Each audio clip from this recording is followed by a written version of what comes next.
Luar biasa, fenomenal, dan istimewa PKS, khususnya era kepemimpinan Presiden PKS Ahmad Syaihu.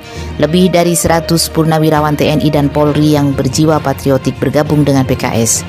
Mereka adalah perwira tinggi dan perwira menengah. Benar bahwa PKS istiqomah tegak lurus memperjuangkan kebenaran dan keadilan sesuai prinsip aswaja. Partai ini menganut politik spiritual yang menyertai aspek ketuhanan dalam politik. PKS itu partai nasionalis, religius dan modern, memanfaatkan teknologi dan digitalisasi secara maksimal. Mereka melayani dan memberdayakan rakyat untuk kesejahteraan Indonesia.